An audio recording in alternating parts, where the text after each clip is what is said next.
নমস্কার। গল্পের সাথে কিছুক্ষণেই আমি প্রিয়াঙ্কা আপনাদের সকলকে স্বাগত জানাচ্ছি। আমরা শুনছি শ্রীমতী সুচিত্রা ভট্টাচার্যের একটি উপন্যাস কুড়িয়ে পাওয়া পেনড্রাইভ। আজ আমরা শুনব এই উপন্যাসের অন্তিম পর্ব।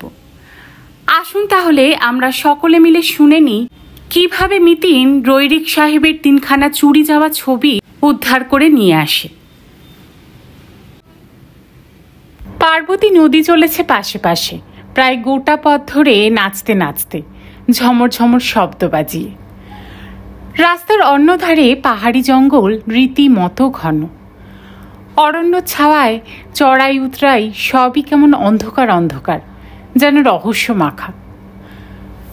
টুপুর বিভোর হয়ে নিসর্গ দেখছিল।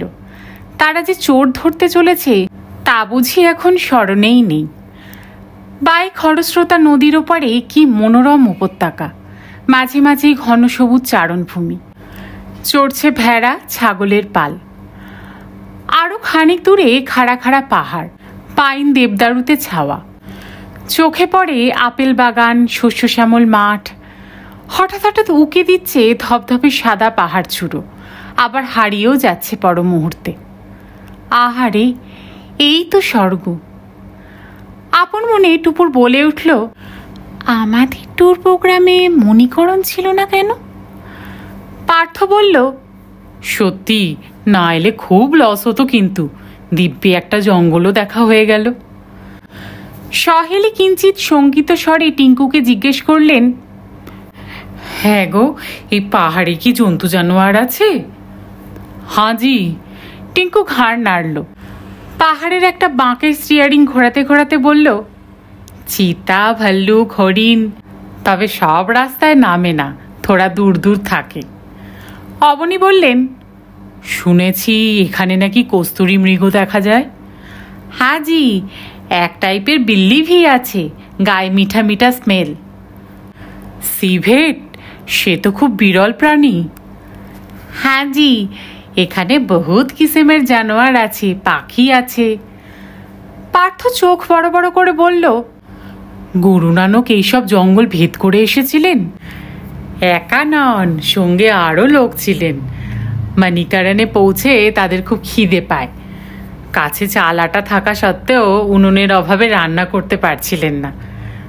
তখন গুরু নানক একটা প্রকাণ্ড পাথর সরিয়ে গরম জলের ধারাটা বার করে দেন। জলের তাপ এত বেশি, চাল ডাল সুন্দর সেদ্ধ হয়ে যায়। এখনো তো গুরুদুয়ারার খাবার দাবার ওই গরম জলে রান্না হয়। সহেলি বললেন, ভারী মজার ব্যাপার তো, আমরাও মণিকরণে জলে চাল ফুটিয়ে দেখতে পারি। অসুবিধে নেই, তবে একটু সালফারের গন্ধ পেতে পারো। অবনী মতামত জানালেন, হট স্প্রিংয়ে প্রচুর গন্ধক থাকে তো। আহা, ওই জলে রান্না তাহলে লোকে খায় কি করে? টিঙ্কু বলল, সহি বাত, রোজ কত আদমি গুরুদুয়ারাতে খাচ্ছে, রাম মন্দির ধর্মশালাতেও খেতে যাচ্ছে। রাম কোত্থেকে এলেন? অবনীর ভুরুতে বিস্ময়। মণিকরণে তো শিবের থাকার কথা। টুপুর জিজ্ঞাসা করল, কেন? কারণ এটা শিবের এলাকা। মণিকরণ নামটা কি করে হয়েছে শুনবি? শিব আর পার্বতী একদিন এখানে বেড়াচ্ছিলেন। তখন পার্বতীর কান থেকে মণিকুণ্ডল খসে পড়ে। শেষনাগ নামের এক সাপ সেই মণিকুণ্ডলটি নিয়ে পাতালে ঘাপটি মারে। শিব তো রেগে কাঁই, অমনি বসে গেলেন কঠোর তপস্যায়। ধ্যানের দাপটে তার তৃতীয় নয়ন ফুঁড়ে বেরোলেন নয়না দেবী। তিনি গিয়ে হানা দিলেন পাতালে। শেষনাগ তো বেজায় ঘাবড়ে গেল। এক গাদা মণি উপহার দিয়ে তুষ্ট করতে চাইল শিবকে। তা মহাদেবের তো আর লোভ টোভ নেই, তিনি শুধু পার্বতীর গয়না পেলেই খুশি। বাকি মণিগুলোকে পাথর বানিয়ে গরম জলের ধারাটিকে ঢেকে দিলেন শিব। আর ওই মণি সূত্রেই জায়গাটার নাম হলো। বেড়ে গল্প তো। পার্থ হেসে ফেলল। কেসটা কেমন যেন মিতিন দেবীর সঙ্গে মিলে যাচ্ছে না? রৈরিক সাহেবের গ্যালারি থেকে রত্ন হাপিস করে একজোড়া শেষনাগ চম্পট দিয়েছে। আশুতোষ শাহ বসেছেন কঠোর তপস্যায়। তাঁরই তেজে বলিয়ান হয়ে থার্ড আইয়ের মিতিন ওরফে নয়না দেবী চলেছেন রত্ন উদ্ধারে। অবনী হো হো করে হেসে উঠলেন। এখন প্রশ্ন হলো, এই শেষ নাগরা কি আদৌ ঘাবড়েছে? আশুতোষের চরণে গিয়ে কি সমর্পণ করবে ছবি তিনখানা?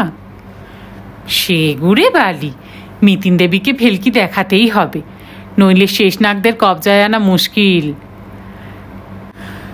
যাকে নিয়ে এত মস্করা, সেই মিতিনের উদাসী চোখ জানলার বাইরে, কানে কিছু ঠুকছে কিনা বোঝা দেয়। হঠাৎই কি ভেবে যেন দৃষ্টি ঘোরালো। দূর মনস্ক স্বরে টিঙ্কুকে জিজ্ঞেস করল, আচ্ছা ভাই বলো তো, মণিকরণ থেকে আর কোথায় কোথায় যাওয়া যায়?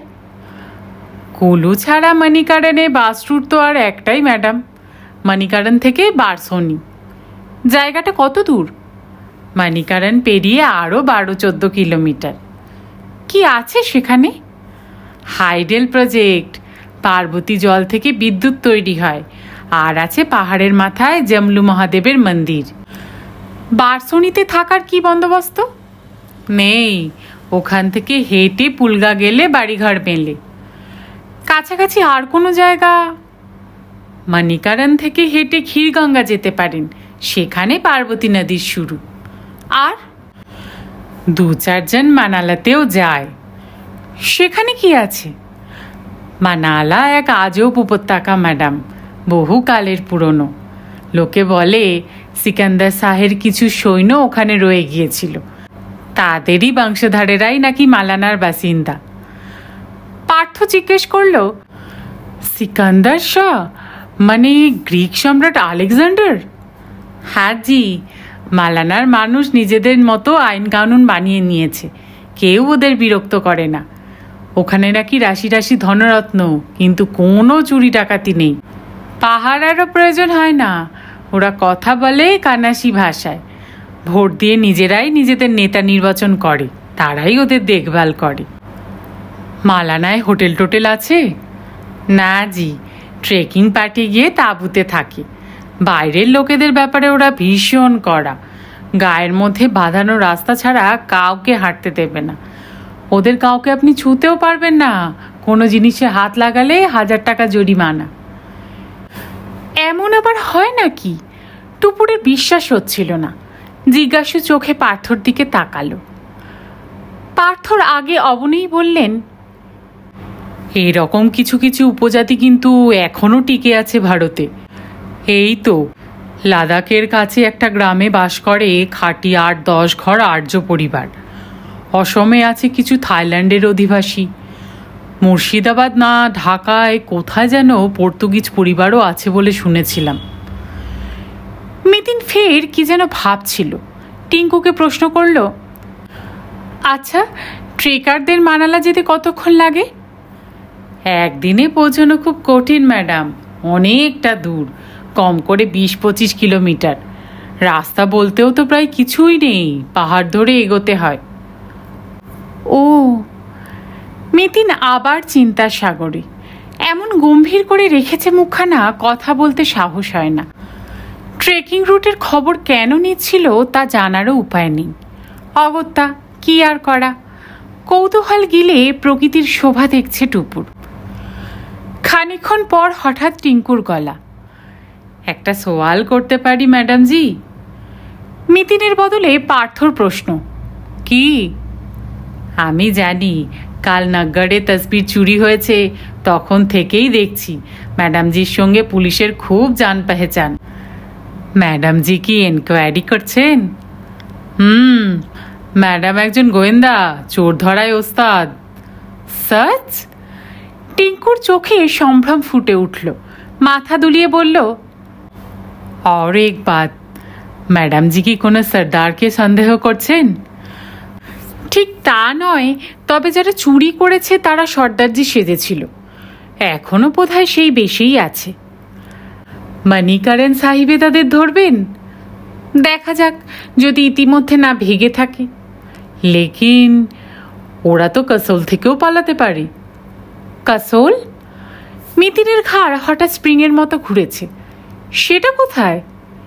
এই তো সামনেই, মণিকরণের 3-4 কিলোমিটার আগে। ওখানেই তো দূরপাল্লার বাস স্ট্যান্ড। দিল্লি, চণ্ডীগড়, সিমলা কোথাকার না বাস ছাড়ে, বহুত আচ্ছা সার্ভিস, রাতে স্টার্ট করে সকালে পৌঁছে দেয়। তাই নাকি?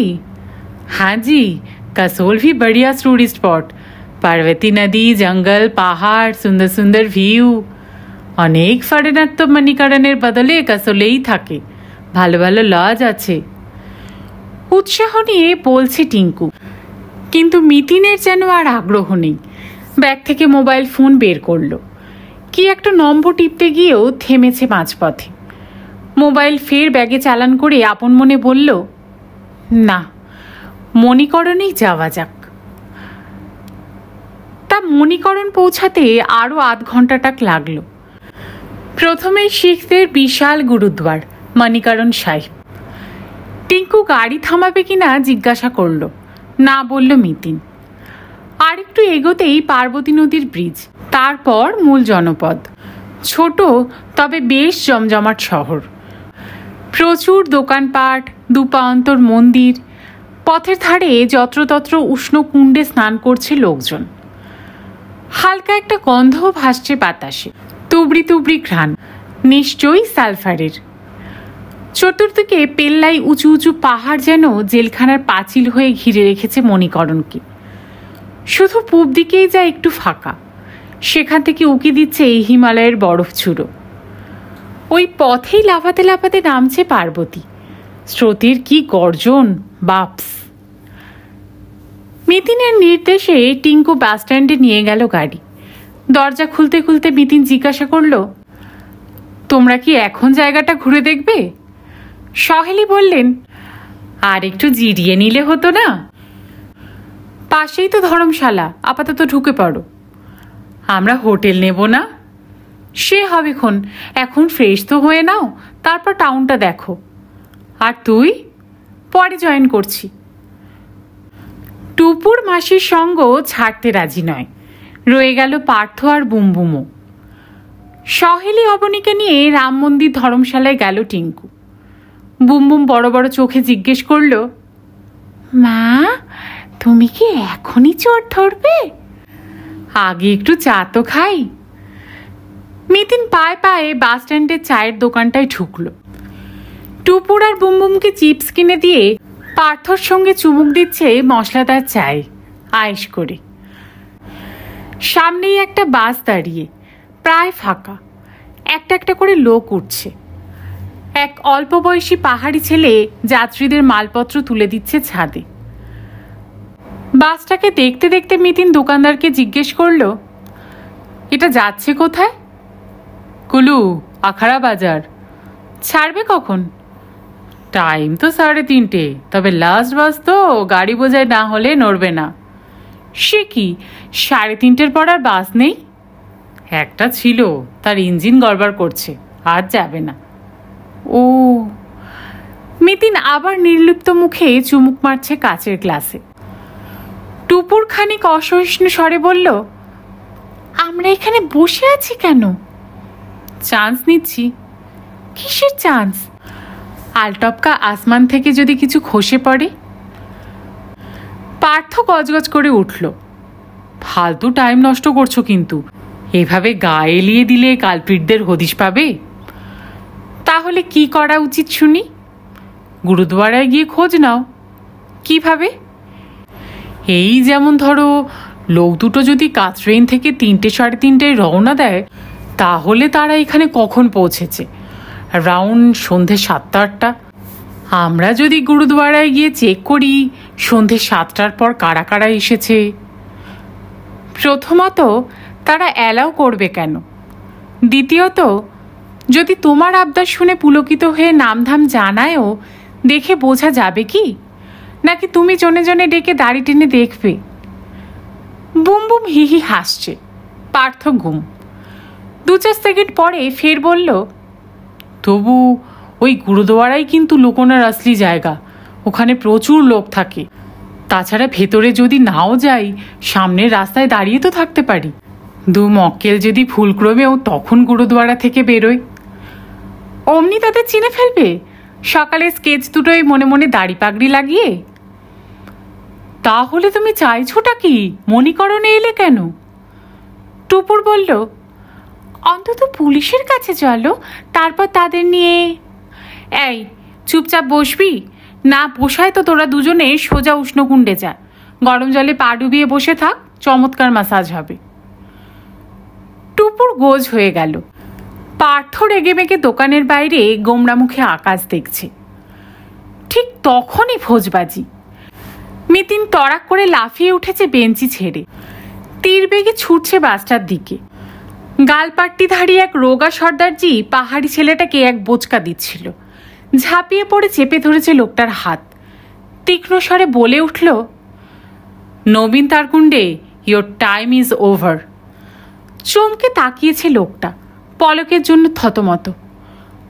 পরক্ষণে চোখা হিন্দিতে তেড়ে উঠল, কে তারকুণ্ডে? আপনি বা কে? চালাকি করবেন না তারকুণ্ডে, কড়াটা আপনি অন্য হাতে পড়েছেন। প্রকৃত শিখ কখনো এই ভুলটা করে না। লোকটা আরও চমকেছে। পরিবর্ত ক্রিয়াতেই বুঝি কড়াখানা লুকোতে চাইল। খিচিয়েও উঠেছে সঙ্গে সঙ্গে। কি আজে বাজে বকছেন? আর একজন স্বাস্থ্যবান সর্দারজি একটু তফাতে ছিল, তড়িঘড়ি এগিয়ে এসেছে। উদ্ধত ভঙ্গিতে বলল, হচ্ছেটা কি এখানে? তীর্থস্থানে এসে আপনি আমাদের সঙ্গে অসভ্যতা করছেন? প্রথম জন আঙ্গুল তুলে শাসালো, যান যান এখান থেকে, নইলে কিন্তু খারাপ হয়ে যাবে। তোরপে লাভ নেই, গোটা বাস স্ট্যান্ড পুলিশ ঘিরে রেখেছে। মানে দুজনে সারেন্ডার করেন তো ভালো, নইলে কি করবে না? সম্ভবত রিভলভার বের করতে যাচ্ছিল তারকুণ্ডে, তবে সময় পেল না। জনাপাচেক সাদা পোশাকের পুলিশ ঝটিতে ঘিরে ফেলেছে দুই মূর্তিমানকে। মুহূর্তে পরিয়ে দিল হাত করা, টানতে টানতে নিয়ে চলেছে থানায়। মিতিন পার্থকে ঠেলল, এবার নিশ্চিন্ত মনে দাড়ি টেনে দেখতে পারো। টুপুর হতভম্ব মুখে বলল, তুমি পুলিশকে কখন? মিতিন হাত ছাড়ছে। টুপুরের গালে আলতো টোকা দিয়ে বলল, এখনো অনেক কিছু দেখতে পাবি রে। একটার পর একটা ঘটনা ঘটেই চলেছে নাটকীয়ভাবে। টুপুররা থানায় পৌঁছাতে না পৌঁছাতে হঠাৎ আশুতোষ শাহের উদয়। তিনি নাকি মিতিনদের পরপরই রওনা দিয়েছিলেন কুলু থেকে। পথে গাড়ি টায়ার পাংচার হওয়ায় এই মাত্র এসে পৌঁছলেন।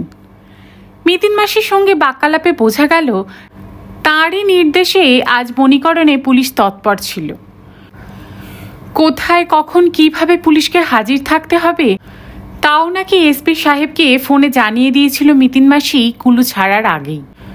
শুধু কোন ফাঁকে যে মিতিন মাসি ফোনটা করেছিল সেটা এখনো টুপুরের অজানা।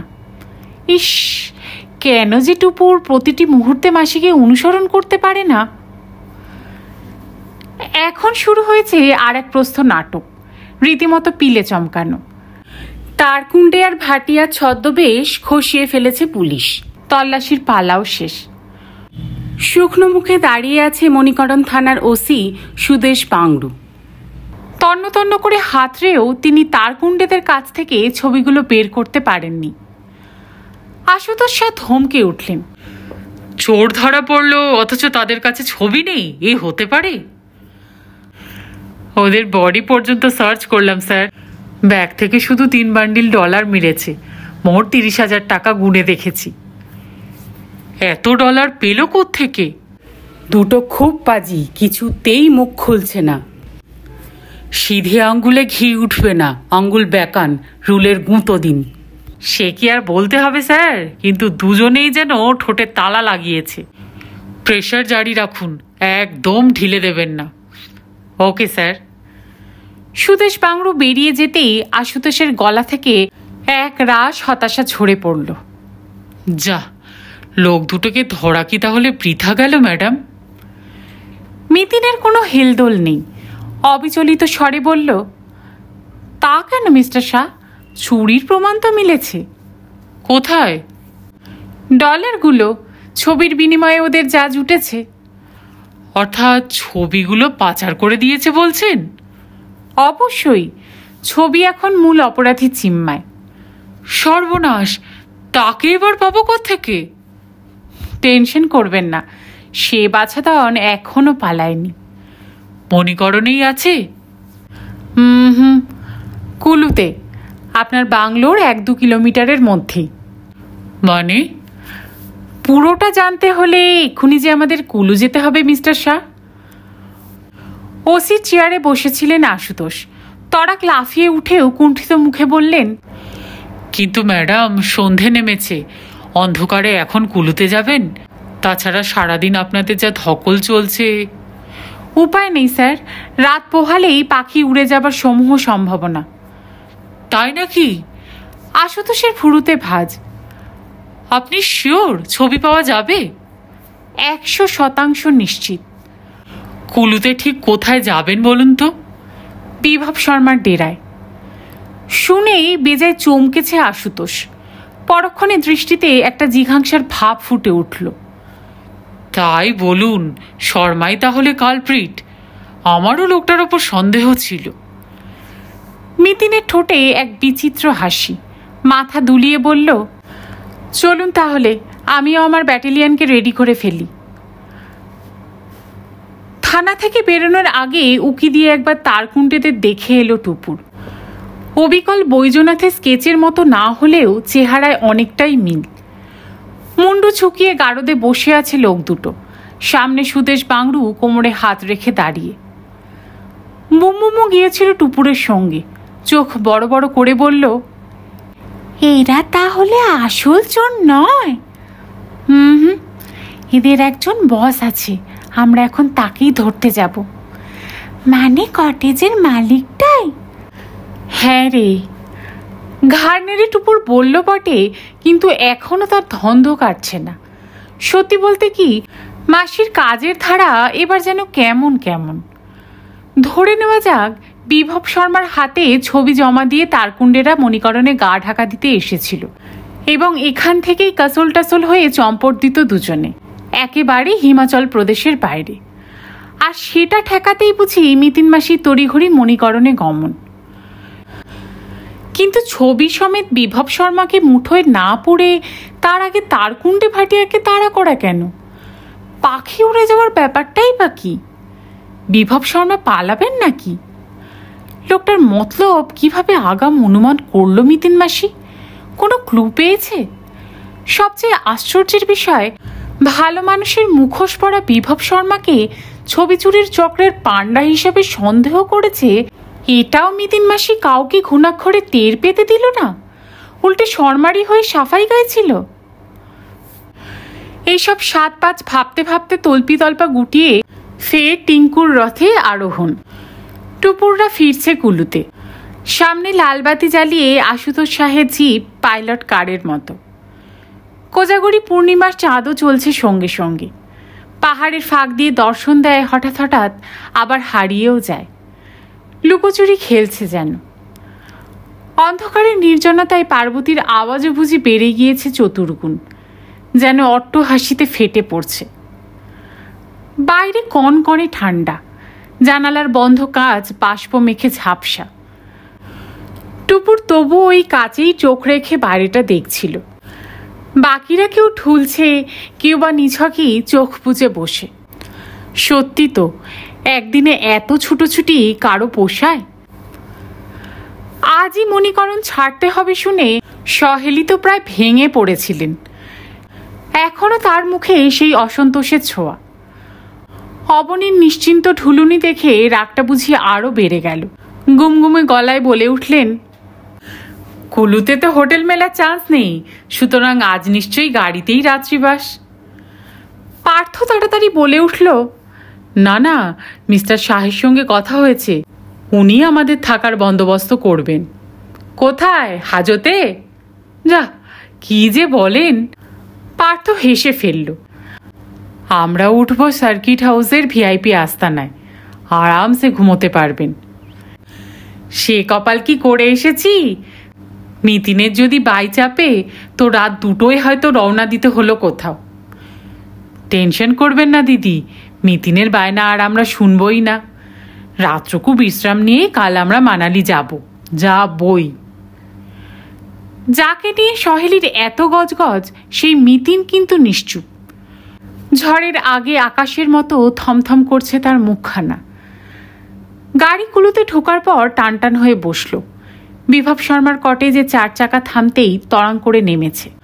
আশুতোষ শাহের সঙ্গে সোজা গেট ঠেলে অন্দরে, পিছনে দমচাপা উত্তেজনা নিয়ে টুপুর আর পার্থ। আশুতোষকে দেখে বিভব শর্মার মুখ নিমিষে পাংশু।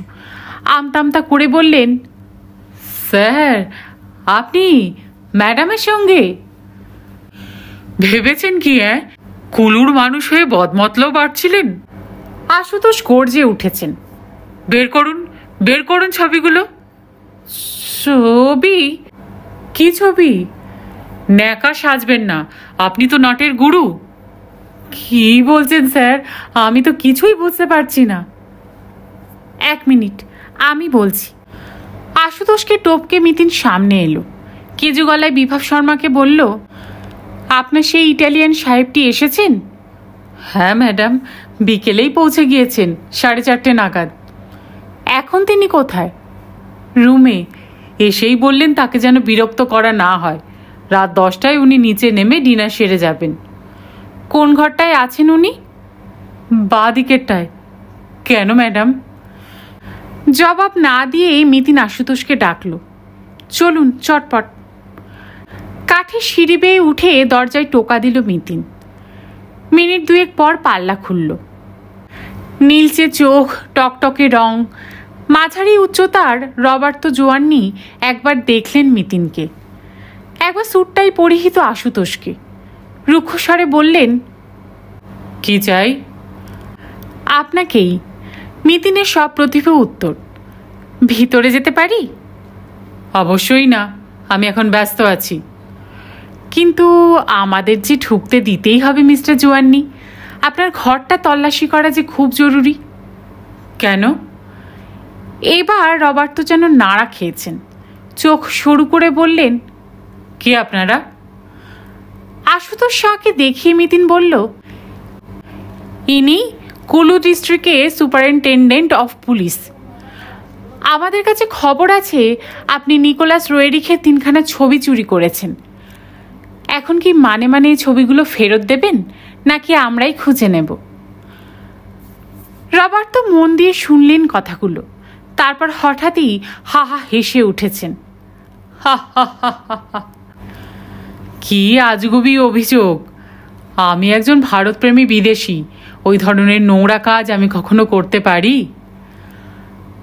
রবার্তোর বাচনভঙ্গিতে আশুতোষ বেশ হকচকিয়ে গিয়েছেন। অস্বস্তি ভরা চোখে তাকাচ্ছেন মিতিনের দিকে, যেন বলতে চাইছেন, মিতিনের কোনো ভুল হয়নি তো? মিতিন কিন্তু অটল, ভুরু কুঁচকে বলল, আপনি কিন্তু তাহলে রুম সার্চ করতে বাধ্য করছেন। না না, আপনারা দেখতেই পারেন, প্লিজ কাম ইনসাইড। আমার সামান্য লাগেজ তো সামনেই পড়ে, খুলে দেখে নিন।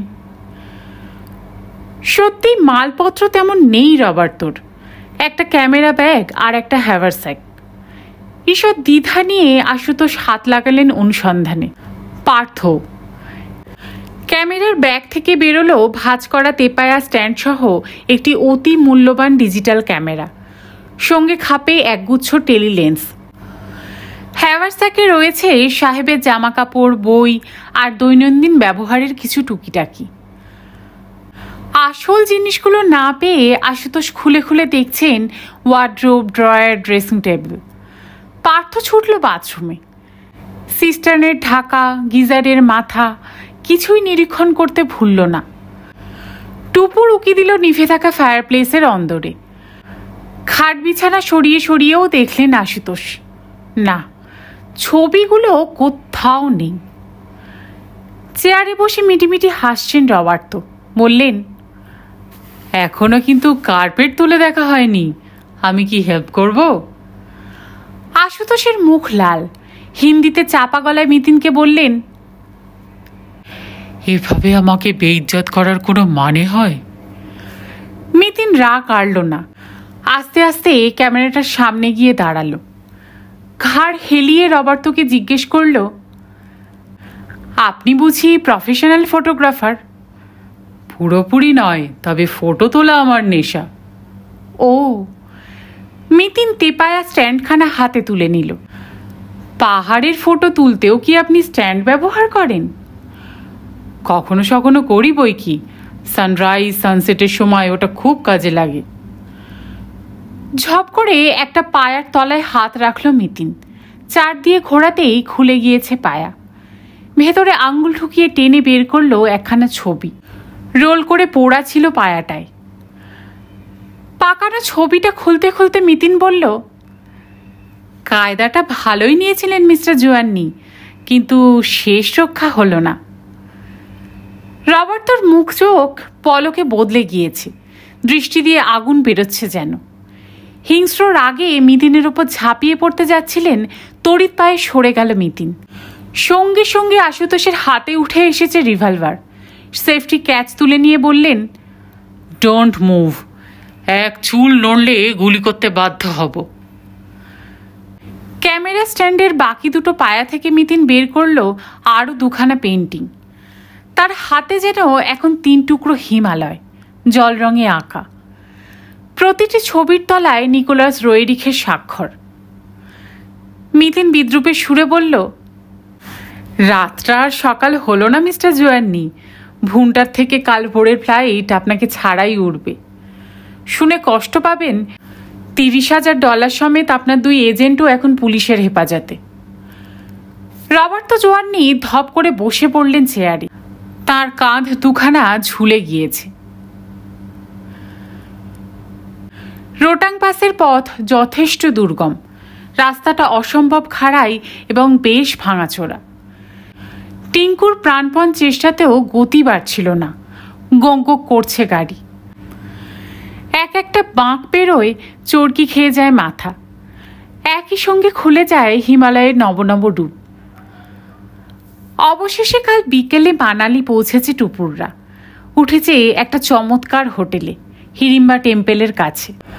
আবার ম্যাল বিপাশাও দূরে নয়।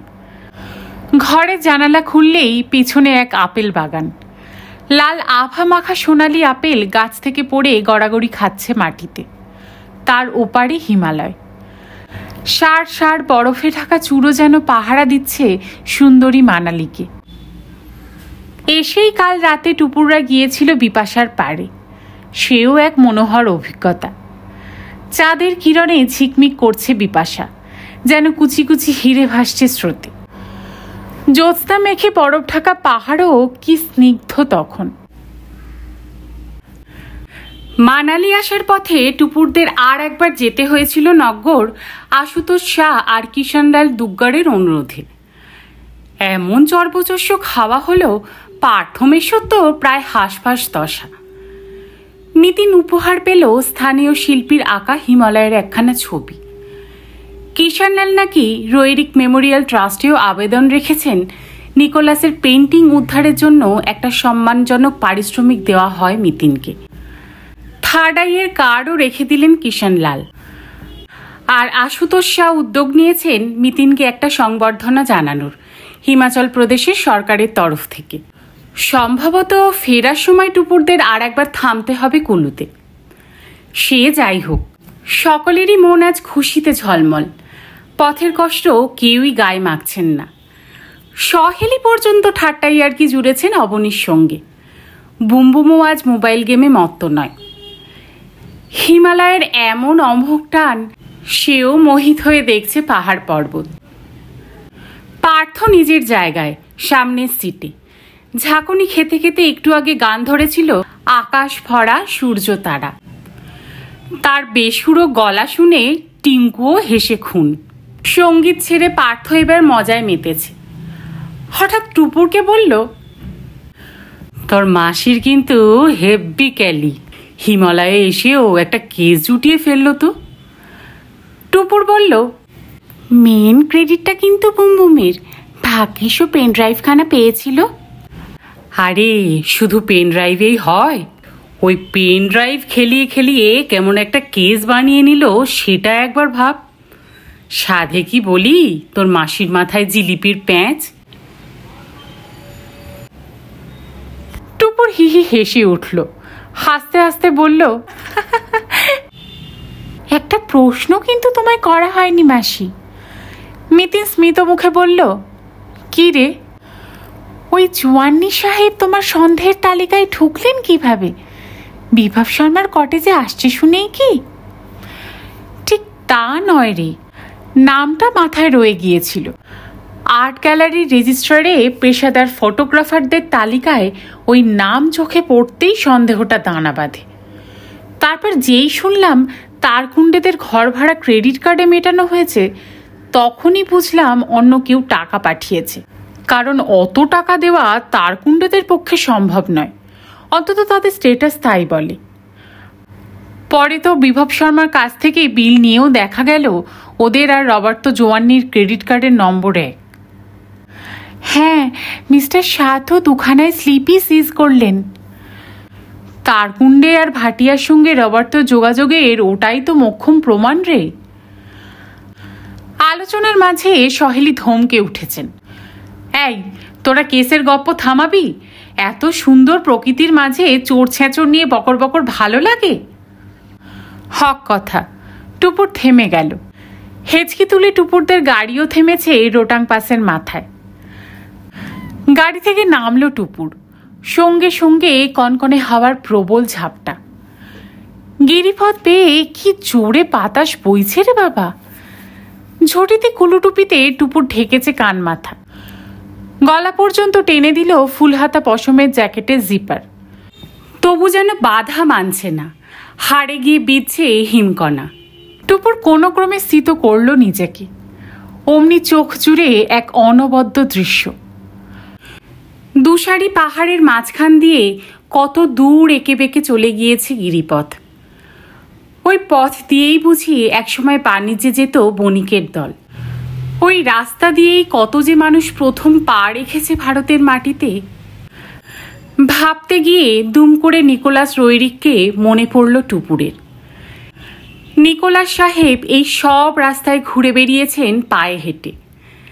পাহাড়কে ভালোবেসে রয়ে গিয়েছিলেন এই দেশে, আর এই হিমালয়কেই তিনি এঁকে গিয়েছেন জীবনভর। হায় রে, কেন যে রবার্তো জোয়ান্নিরাও আসে এ দেশে। শেষ করলাম আজকে কুড়িয়ে পাওয়া পেন ড্রাইভের অন্তিম পর্ব। গল্প পাঠ আপনাদের কেমন লাগছে আমাকে কমেন্ট করে প্লিজ জানাবেন। আর যদি ভালো লাগে তাহলে গল্পটিকে একটা লাইক করে দেবেন, আর পারলে ফ্রেন্ডস আর ফ্যামিলির সাথে প্লিজ শেয়ার করবেন। চ্যানেলে যদি আজ নতুন এসে থাকেন তাহলে প্লিজ চ্যানেলটাকে সাবস্ক্রাইব করে নেবেন, আর পাশে যে বেল আইকনটি আছে তার অল নোটিফিকেশনটা অন করে দেবেন। তাহলে যে কোনো গল্প আপলোডের সাথে সাথে তার নোটিফিকেশন আপনার কাছে পৌঁছে যাবে। আগামী সময় মিতিন মাসি আবারও ফিরে আসবে নতুন কোনো কেস এবং তার সমাধান নিয়ে। ততদিন সকলে খুব ভালো থাকবেন, সুস্থ থাকবেন। গল্প শোনার জন্য আপনাদের সকলকে অসংখ্য ধন্যবাদ।